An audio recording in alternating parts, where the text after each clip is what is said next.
What is up, y'all? I'm about to go on a crazy voyage. I just got my tickets to an event called Agency Founders, which is happening in Nashville. I'm here in sunny Florida, about to take off. And my North African blood and Florida born and raised self is about to go into a blizzard to be with 100+ millionaire agency founders. So people who are innovators in the social media marketing space, AI marketing space, paid advertising space, cold email, sales teams, all things business growth.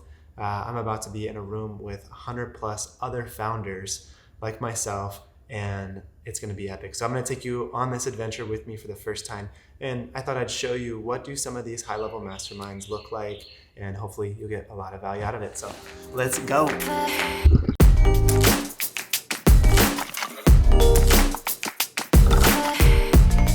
All right, it's very early, but I'm feeling sluggish, tired from the travels, and sometimes when you sleep in a new place, you like the energy of the last people that have been here. So I had some very weird dreams. I'm in a bounce house, rock climbing, and I'm with Alex Hermosi. It's very strange, but yeah, I'm gonna hit the gym and try to make today a great day. Simmer, who got the keys to my blood clot bimmer? Big time driller, monkey to gorilla. Who is this woman that I'm seeing in the mirror? Drink 42 and smoke cigar. Name one time where I didn't deliver. Silent figure. I was telling my wife that I feel like this event has already been worth the price I paid, which is a good price tag for the weekend. And the reason is a few things. One, I got to work on an awesome presentation for my clients.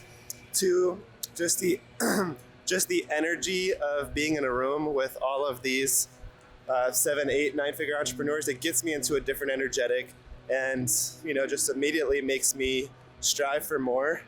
And then 3, I feel so grateful for the house I have, the life I have. Day-to-day life with my daughter and my wife is absolutely incredible. And as soon as I stepped away from that for a second, I was like, man, I'm so freaking grateful for what I have. Even just being away for 6 hours, 8 hours, 12 hours, I was just feeling that deep sense of gratitude. So I'm already stoked on this, and it's freaking blizzarding out here. What's happening? Ooh, pain tolerance couldn't break. For my brother, Eddie Malouf.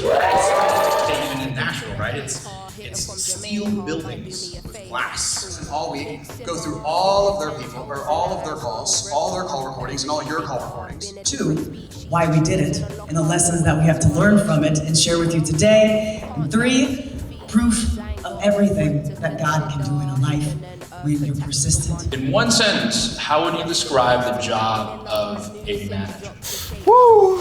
Okay, that was a crazy event. I feel like my brain's literally exploding.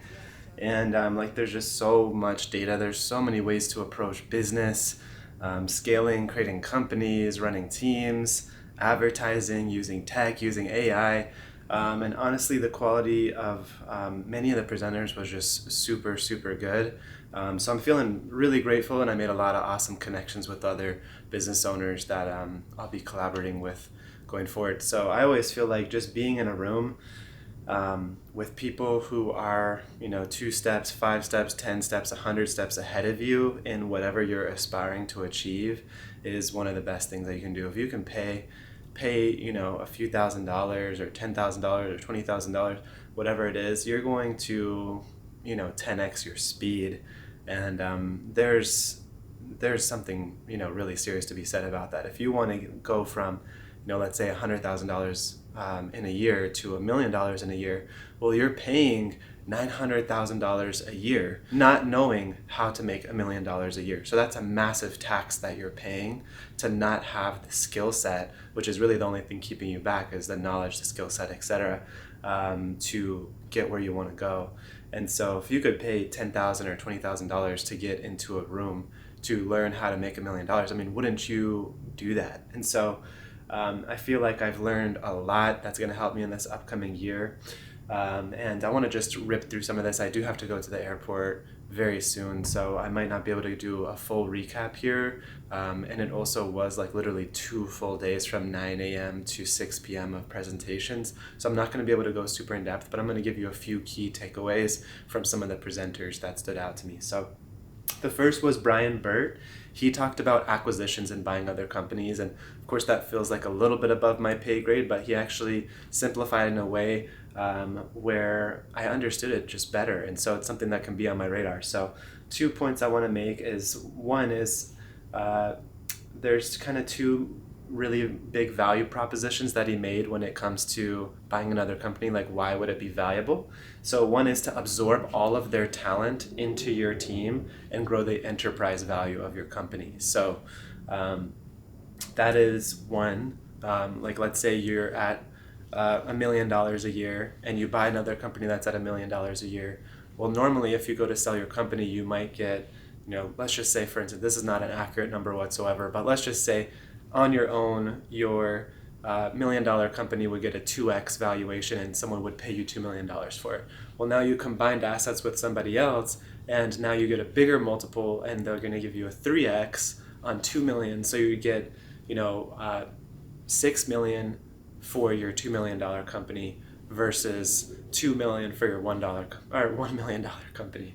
So that's one. And then number 2 is to solve a constraint or fix a weakness that this team specializes in. So let's say you run a marketing agency that's really good at running ads, and you acquire a smaller business that's really good at client success, and they help you fix your client success problem. Or you acquire a smaller company that's doing AI, and they're doing AI really well, and it solves, an automations and tech and like productivity problem that you're having.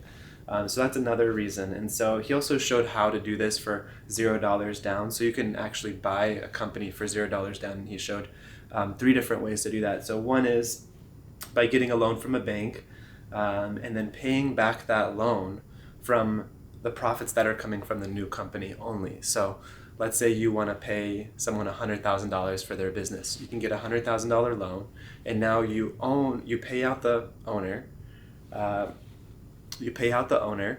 And now you own your company and their company, and you pay back the loan that you just got only from the profits that are from the company that you just bought. So it's nothing out of pocket in that sense. Number 2 is seller finance. So where, let's say, again, you want to pay someone $100,000 for their company, and you can pay them $10,000 out of their own profits from that company. So I'm not sure exactly how that one works, but essentially it's just like, now I'm owning your company, and now I'm going to pay you $10,000 a month until we reach 100K, but that's going to be over time, and it's going to be pretty much only taken from the person's own profits. So if you're helping them increase their profits, that might make sense. And then milestone earn-in. So you can earn equity.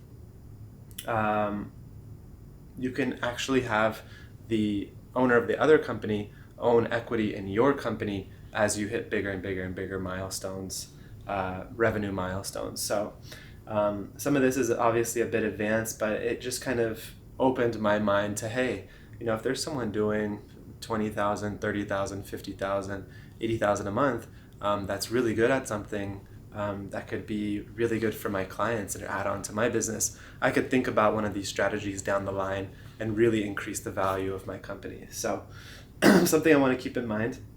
The next presentation was from Adley Kinsman, and she essentially taught about trash content outperforming good content by 70x.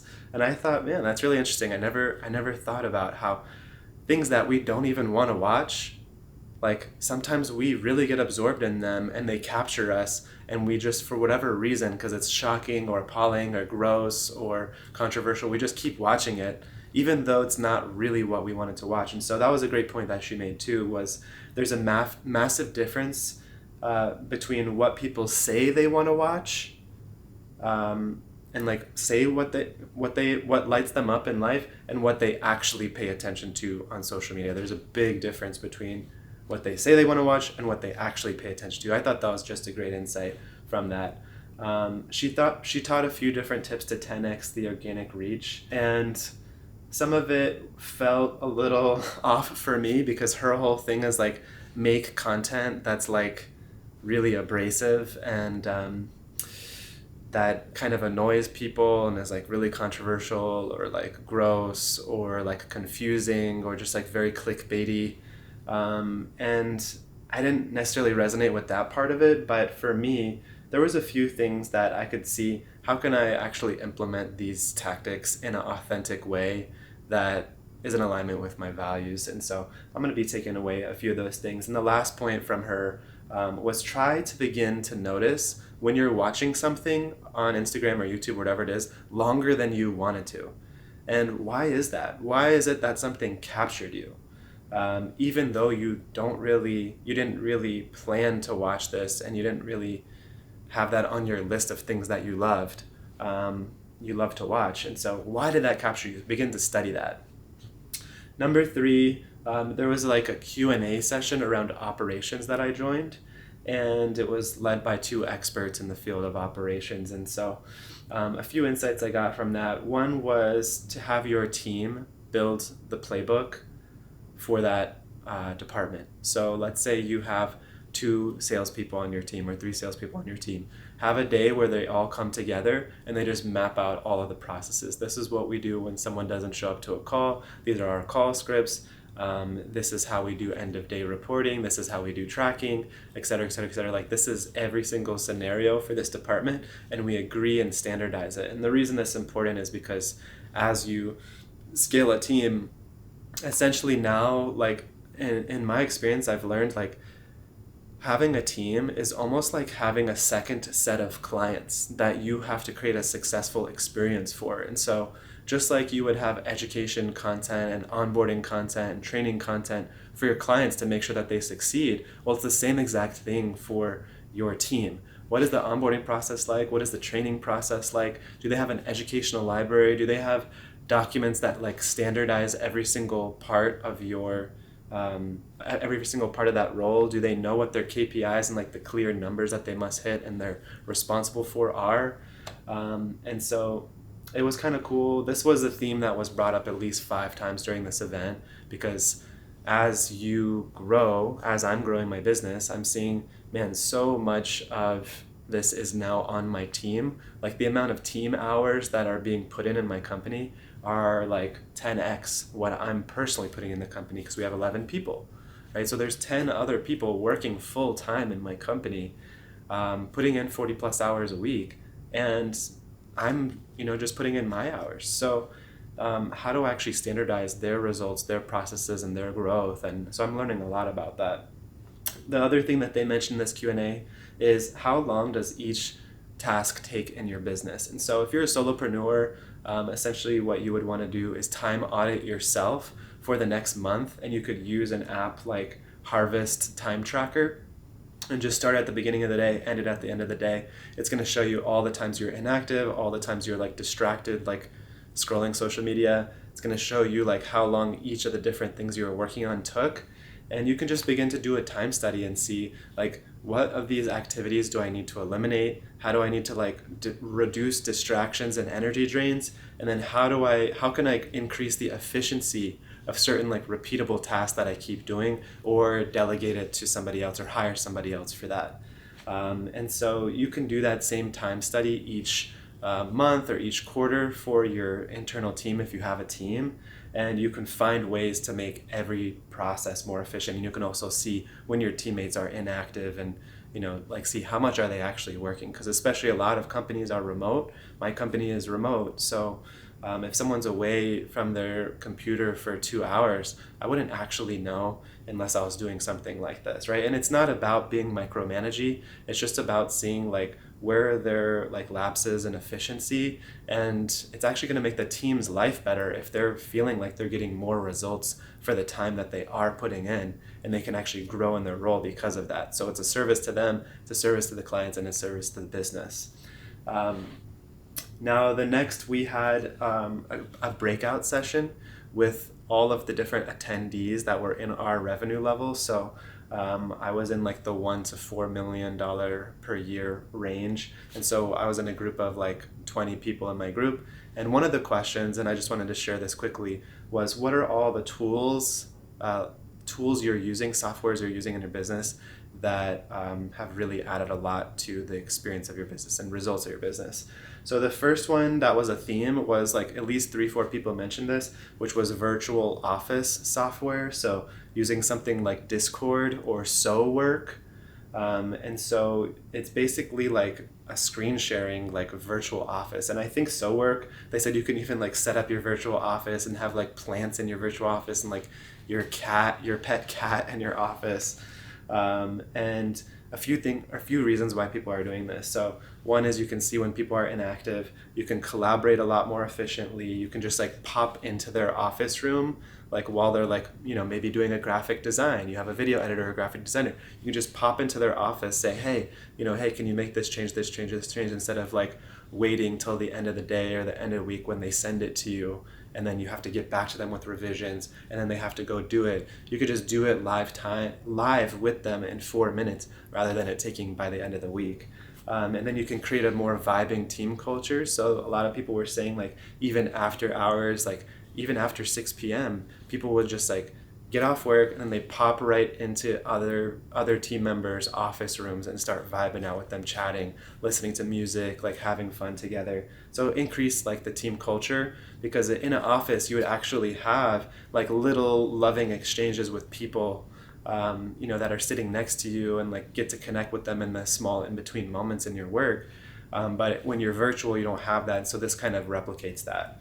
And then the last is to increase productivity, because again, you're going to be able to like see what's happening at all times in your business and every single team member's office space, and be able to help them dial it in. So that's virtual office space tools. The second was AI agents, and that's something I'm just learning about. So you can train a specific ChatGPT agent with industry and role specific knowledge to be able to answer any questions for your clients or for your team. So there's a way to train an agent in ChatGPT to be like a client success manager or to be like a marketing specialist. And you can either have your team refer to that agent or your clients refer to that agent for help and questions and coaching, or you can, do both. And then for creative softwares, there was a few. So one was called frame.io.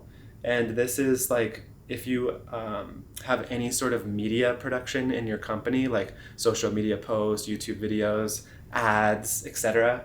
It's a software where you can kind of collaborate in one space around the creative element itself and give immediate feedback and like timestamps on things. And it's just like super collaborative. So that was one. Number two was called Taja, Taja. And it does YouTube tag and title optimization. It also clips your long form content into short form pieces for you. And then the third was Atria, which basically tracks all of your different ad creative performance. It gives you analytics, and it shows you all of your competitors' ad creatives too, so you can see what's out there in the marketplace and see how to improve your ad creatives also.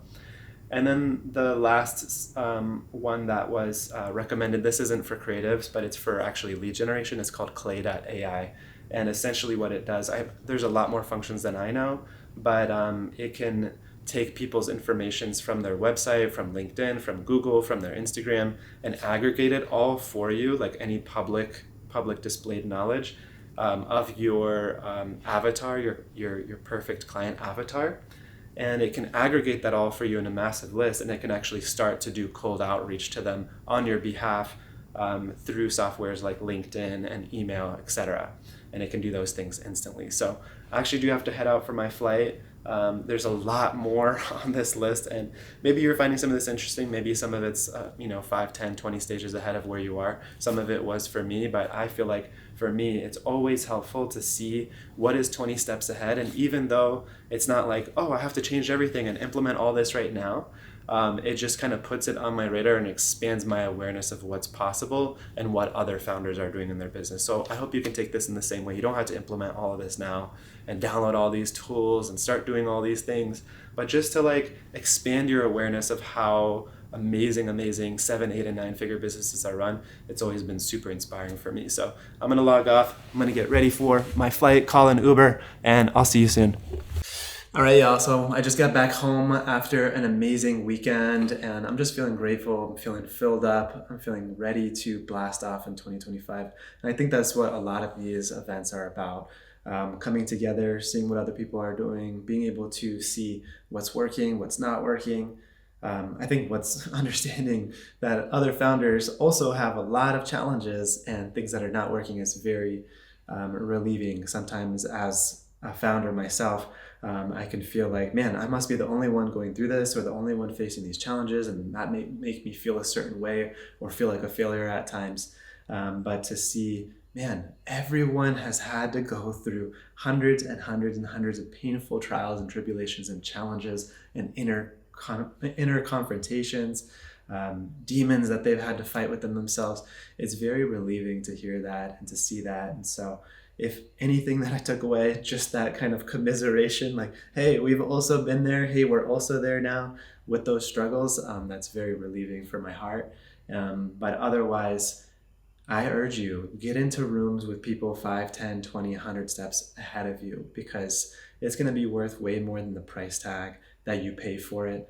And I just feel grateful. So I hope that you enjoyed this little bit of a window into my life. I go to a few of these masterminds a year, part of a few of them right now. And we also have a mastermind for holistic coaches, course creators, transformation experts. And the next one will be actually in my house right here in the end of April. So we'd love to have you there. But otherwise, I'll see you in the next video. Peace out.